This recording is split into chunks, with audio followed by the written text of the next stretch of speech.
धीर धैनम श्रवण पटे यतिवरा महावाक्य जनार्दन सच्चिदानंद त्वं शरणं व्रजेश यादवेन्द्रं दयादाता पुंडरीक्षा क्षीरसागर शयनं कमलनयनं नमस्तुते नमामि श्रीहरि। धैर्य से जिसको धारण किया जाता है, कर्णपटुओं से जिनका पालन किया जाता है, ऐसे सच्चिदानंद भगवान श्री यादवेंद्र सरकार को मैं नित्य ही चिंतन करता हूँ, नमन करता हूँ। जिनको नमन करने मात्र से मंगल आदि मंगल तो हो ही जाते हैं, साथ ही में बहुत बड़ा बल मिलता है मनुष्यों। वाणी ब्रह्माणी करो वाणी पर नितवास, राम कथा वर्णन करूं पूर्ण करुमा। श्री कृष्ण प्रगट ब्रज धाम भयो, नंद नंदन जमुना तट रास रचावे।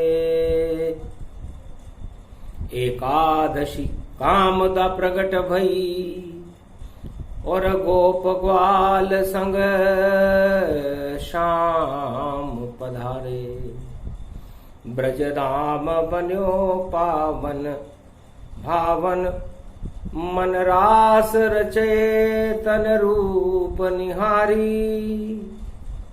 जमुना तट पर राधे के संग, कलयुग में नाच रहे बाके बिहारी। यो पर्व एकादशी पावन है, ये बांसुरी बजावे ये बाके बिहारी। गोप नचे और ग्वाल नचे, और नचने लगी राधे छवि प्यारी। कामदा एकादशी कलयुग में प्रागट्य था। भगवान श्री कृष्ण एकादशी के स्वामी होते हैं। गोप ग्वालों को संबोधित करते हुए भगवान श्री कृष्ण कहते हैं कि अपनी आत्मा में प्रेम ग्रंथि को प्रकट करो। हे राधे, भगवान को किसने देखा? जब आपने अपनी आत्मा को ही नहीं देखा, अपने पंच तत्व की देह को नहीं देखा, तो परमात्मा को कैसे देख पाओ? तो परमात्मा प्रेम से प्रकट होते हैं, और प्रेम हमारी आत्मा में ईश्वर के रूप में हमेशा विराजमान रहता है।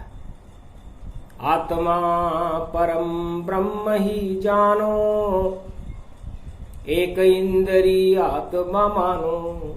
इस पंच तत्व की देह में यदि परमात्मा की कोई इंद्री है हमारे शरीर में, तो वह हमारी आत्मा है। और उस आत्मा से प्रेम करना सीखो। जो मनुष्य अपनी आत्मा से प्रेम करने लग जाता है, वह परमात्मा से प्रेम करने लग जाता है, और प्रेम से परमात्मा प्रकट हो जाता है। प्रेम से प्रकट होय में जाना, हरि व्यापक सर्वत्र समान।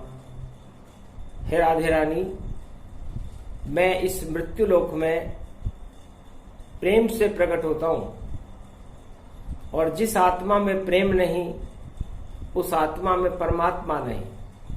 वो तो आत्मा ही नहीं, मृत्यु लोक के अंदर 84 लाख योनियों के चक्र में फंसने वाली एक धुरी है, तो न जाने किस योनि में कब चली जाए। इसलिए कामदा एकादशी है। भगवान कृष्ण कहते हैं कि सबसे ज्यादा मृत्यु लोक में यदि कोई सबसे बड़ा जहर है तो वो काम है। कामदेव जादू चले भस्म सभी नर होए, कामदेव का जादू तो कृष्ण चले नहीं को। पूरे त्रिलोक में ऐसा कोई देवता नहीं, ऐसी कोई आत्मा नहीं जिस पर कामदेव का जादू न चलता। और इस काम को भस्म भगवान शंकर ने किया। वो जानते थे कि सृष्टि प्रलय हो सकती है यदि इस काम को भस्म न किया जाए। तो काम को भस्म करने का काम कामदा एकादशी के दिन भगवान शंकर ने किया और उस काम को ही नष्ट कर दिया। तो काम हो गया नष्ट जब, तो जन्म गए श्री राम। और चैत्र शुक्ल पक्ष नवमी को जन्मे राजा राम। तो 9 वर्ष चैत्र शुक्ल पक्ष में रवि पुष्य नक्षत्र की बेलाओं में भगवान राम का जब जन्म हुआ, जब काम शक्ति का हनन हुआ। तो पहले काम भस्म हुआ और काम के भस्म होते ही राम आ गए। हे संसारवासियों, भगवान कृष्ण कहते हैं गौ ग्वालों, आप कामना रहित रहिए और काम से दूर रहिए। राम और कृष्ण आपके पास खड़े रहेंगे। आपके हर संकट को उंगली पे उठा दूं चुटकी में, और चुटकी में काम हटाता हूं। और जितने संकट है भक्तों को, उन सबको मैं ही हटाता हूं।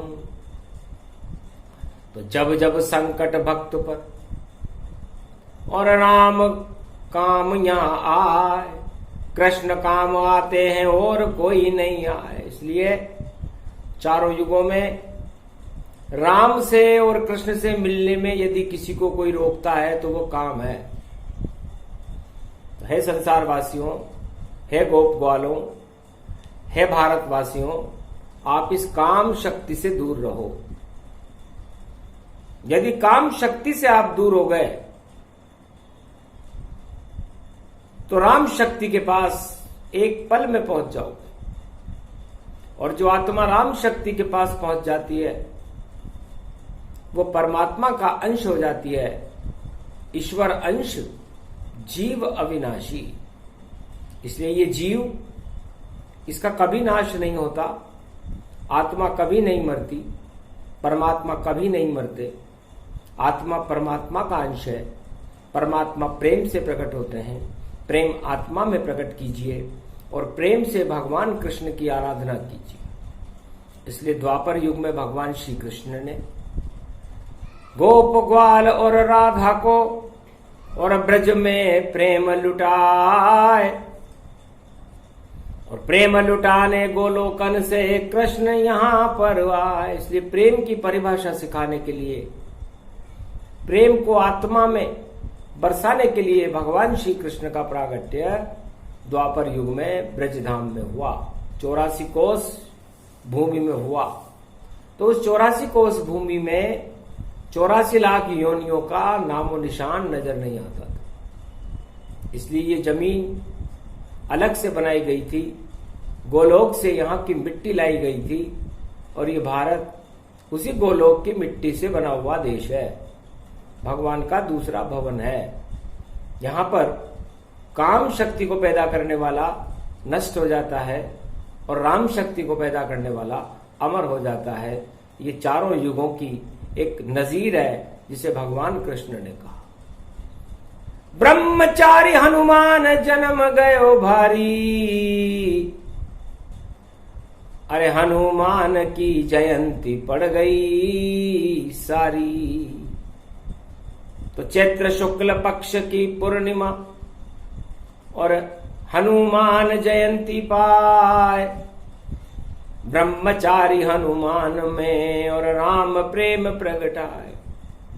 हनुमान जी तो ब्रह्मचारी बन गए। उन्होंने कहा मुझे नारी से क्या काम,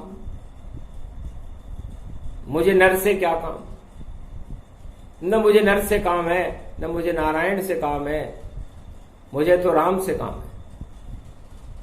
तो नर नारी के भेद को समझ गए हनुमान, सारा प्रेम लगा दिया राम चरण में आन। तो राम चरणों में अपनी 10 इंद्रियों को, अपनी आत्मा को लगा दिया। और वो आत्मा जो एक वानर की आत्मा थी, साधारण वानर थे हनुमान जी महाराज, लेकिन जब उन्होंने राम के प्रति अपना प्रेम अपनी आत्मा में प्रकट किया तो अतुलित बल हो गए, अतुलित बलधाम। ब्रह्मा भी अतुलित बलधाम नहीं है, विष्णु भी अतुलित बलधाम नहीं है, और भगवान शिव भी अतुलित बलधाम नहीं है। केवल एक वानर जो भगवान शिव का 11वां रुद्र है, वो वानर हनुमान अतुलित बलधाम बन गया। भगवान कृष्ण कहते हैं, हे गोप ग्वालों, अतुलित बलधाम ही नहीं बना, चारों युग प्रताप तुम्हारा। जितनी भी आत्माएं हैं चारों युगों में जन्मती है और मरती रहती है, उनके प्राण हनुमान बन गए। चारों युग प्रताप तुम्हारा है प्रसिद्ध जगत उजियारा। तो जगत में आत्मा का प्रकाश हो, परमात्मा का प्रकाश हो, अतुलित बल हो, तो वो हनुमान जी की शरण में रह करके हमें और हनुमान जी से सीखना चाहिए कि उन्होंने जीवन की हर वस्तु का त्याग कर दिया। लेकिन राम शक्ति का त्याग उन्होंने नहीं किया। राम चरण का अनुराग उनके जीवन में एक मिसाल है, जो इस मिसाल को कायम करने वाले यदि कोई देवता हैं जिनकी वाणी भी वंदना करती है, तो वह अतुलित बलधाम हनुमान जी महाराज हैं। भगवान कृष्ण ने जब हनुमान जी की प्रशंसा की तो सारे गोप ग्वाल हर्षित हो गए कि महाराज द्वापर युग में हनुमान और कहीं नजर नहीं आए हैं, और प्रेम बांसुरी बजे यहाँ, फिर क्यों नहीं हनुमान बुलाए हैं? क्या कारण है द्वापर युग में नहीं आए हनुमान? तब बोलने लगे कृष्ण, ये रास रसिक भगवान। भगवान कृष्ण ने कहा हम प्रेम अवतार हैं, हमारा ये रास रसिक अवतार है, हमें नर और नारियों के साथ यहाँ पर नृत्य करना रहता है। और हनुमान जी इस नृत्य लीला से दूर रह करके राम चरणों को चापन करने में ही अपना जीवन गुजार, इसलिए आए नहीं द्वापर युग में ब्रह्मचारी हनुमान। उन्हें राम चरण से प्रेम है और नहीं कछु जान। उनको तो केवल राम चरणों से अनुराग है। तो कोई बात नहीं, राम चरण के अनुराग हर मनुष्य में नहीं होता। हर मनुष्य अपने अंदर अपनी 10 इंद्रियों में काम क्रोध मद लोभ को भर लेता है और इतना भारी हो जाता है कि फिर जीवन छोटा हो जाता है, आत्मा छोटी हो जाती है और काम क्रोध मद लोभ बड़े हो जाते हैं। और यही 84 लाख योनियों में उसकी आत्मा के भटकने का कारण है। इसलिए कामदा एकादशी पर भगवान कृष्ण कहते हैं कि काम क्रोध मद लोभ छोड़कर भजो राम का नाम। आगे पड़े हनुमान जयंती जपो हरि का नाम। तो हनुमान जी अष्ट सिद्धि और नवनिधि को देने वाले हैं, और ये वरदान उन्हें एक महिला ने दिया है। जबकि लोग कहते हैं कि हनुमान जी महिलाओं से मिलते ही नहीं है।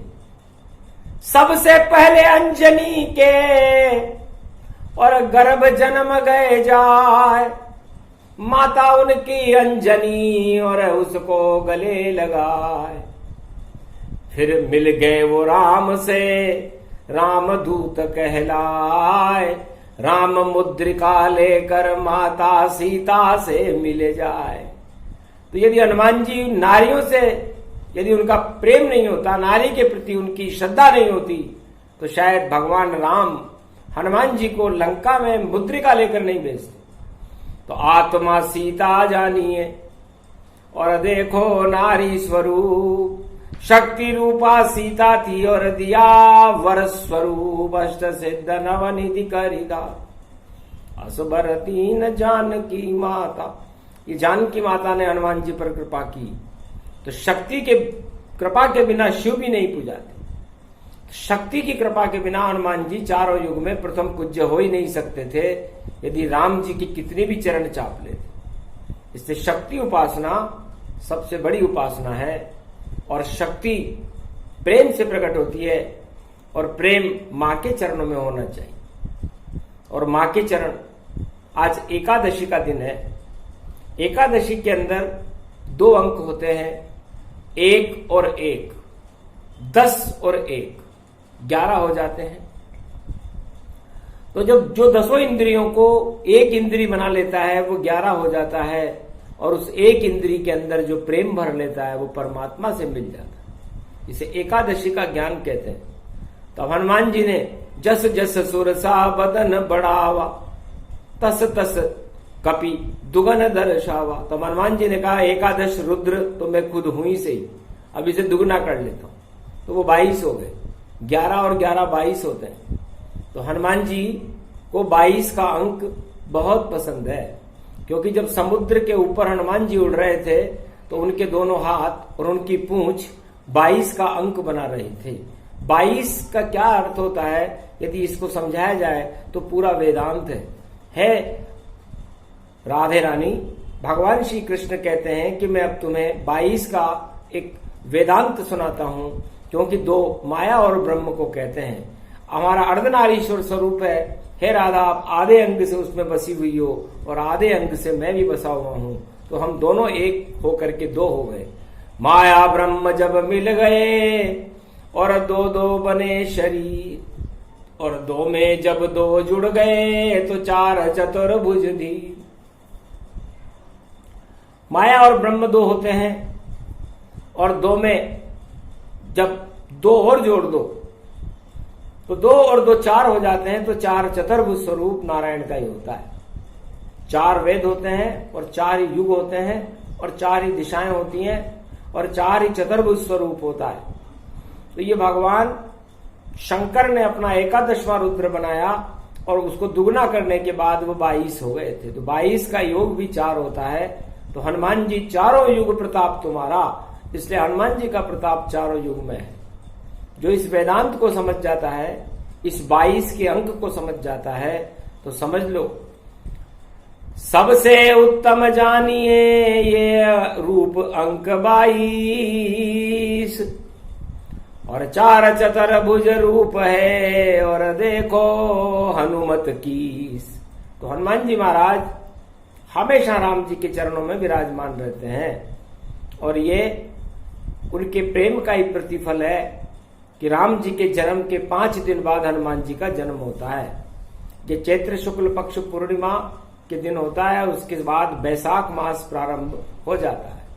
इसलिए हनुमान जी की बड़ी साख है, और चंद्रमा पूर्ण अंक में वो पैदा हुए हैं, क्योंकि पूर्ण अंक है चंद्रमा, हस्त नक्षत्र आए, हस्ती बन गई जगत की, और हस्ती राम बनाए। तो राम की हस्ती को बनाने के लिए और अपनी शक्ति को प्रकट करने के लिए हनुमान जी का प्रागट्य, हनुमान जी का चरित्रांकन, कामदा एकादशी को भगवान श्री कृष्ण ने हनुमान जी की चरित्रावली का सूक्ष्म वर्णन गोप ग्वालों को सुनाया। गोप ग्वाल हर्षित हुए, हर्षित राधा माय, ये चरित्र कामदा एकादशी सुने तो हनुमत कृपा दिखाए। ये चरित्र इसलिए सुनाना पड़ा क्योंकि कलयुग में राम दिखाई नहीं देते, हमें श्याम दिखाई नहीं देते, जब आंखें खोलते शाम यहाँ तो दाम दिखाई देते हैं, तो दाम और काम दोनों दिए दिखाए, सारा जगत दुख पा रहा इस कलयुग के माय। तुलसी जग में दो बड़े दामोदर और दाम, दामोदर बैठे रहे दाम करे सब काम। इसलिए कलयुग में तो दामोदर तो मंदिर के पट बंद होकर के बैठे हुए हैं और सारे जगत में सारे काम दाम से हो रहा है, दाम ही दाम ही दाम दाम। और दामा शिष्य हमारा तो मित्र है दामा। तो ये दामा तो बेचारा कितना काम करता है, हमारे लिए पानी लाता है, जल झारी लाता है, हमारी गायें चराता है। लेकिन कलयुग में दामा गायब है, कलयुग में तो दाम चल रहा है। जिधर देखो उधर दाम और जिधर देखो उधर दाम, और दाम के पीछे ना हम और हो रहा जगत का काम काम सब काम काम सब काम काम। और कलयुग में नहीं राम राम, सब दाम दाम सब दाम दाम।